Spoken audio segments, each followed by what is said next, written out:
suis un diplomate de carrière. Carrière consiste à des postes de plusieurs pays. J'ai été en Asie, j'ai été en Europe, j'ai été aux États-Unis. Et donc c'est la première fois de travailler et d'être posté en Afrique.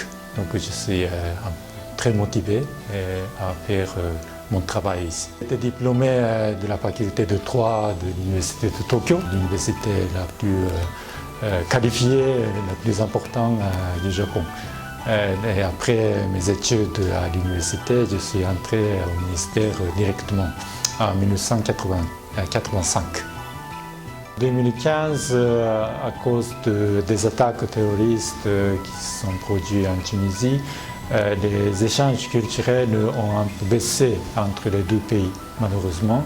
Mais dès que je suis arrivé en Tunisie en 2018, j'ai redémarré ces échanges culturels en profitant des festivals de Carthage qui existent en Tunisie dans différents domaines.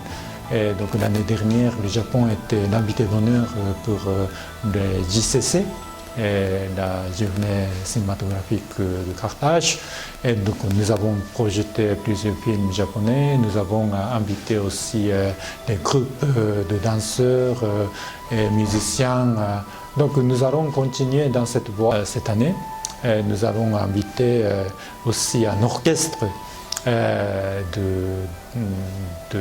des instruments traditionnels du Japon composé de vingtaine de musiciens pour le festival de l'IGEM.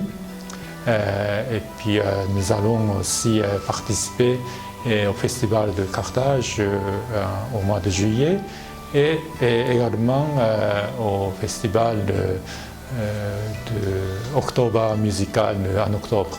Donc nous allons continuer pour élever le profil culturel du Japon en Tunisie.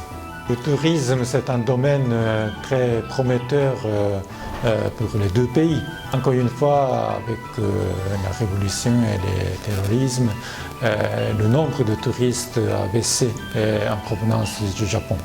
Mais nous avons baissé le niveau d'alerte pour les voyageurs l'année dernière. Et nous avons réussi à augmenter sensiblement le nombre de touristes japonais de 3 000 en 2018 jusqu'à 8 500 en 2019. Mais avant la révolution, le sommet était 13 000. Donc on va continuer à faire des efforts pour encore attirer les touristes japonais en Tunisie. Et la même chose pour les touristes tunisiens. Les touristes tunisiens n'ont pas besoin de visa pour aller au Japon. Et le Japon est parmi le petit nombre de pays qui exemptent le visa pour les voyageurs tunisiens. Donc les Tunisiens sont très bienvenus au Japon, surtout au moment des Jeux olympiques et paralympiques. Et voilà.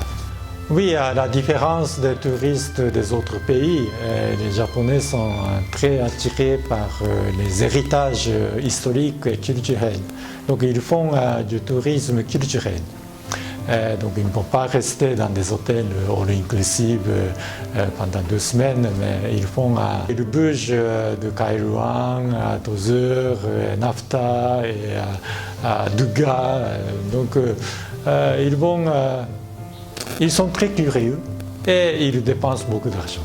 Donc c'est très profitable pour les Tunisiens. J'aime bien le harissa, c'est très piquant, on est un peu, comment dirais-je, addicté à ce goût. Puis vous avez aussi des lablabis, des fricassés et des plats très populaires.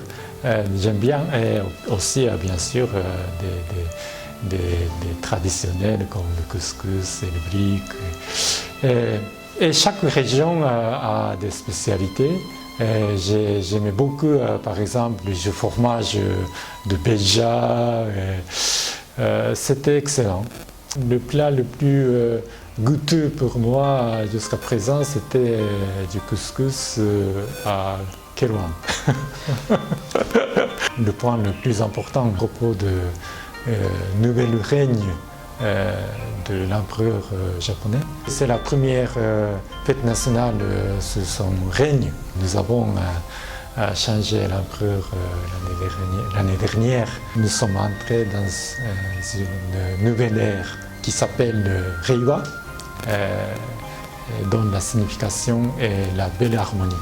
Donc le Japon va chercher une belle harmonie avec la Tunisie et le reste du monde. Et donc nous allons fêter ensemble son anniversaire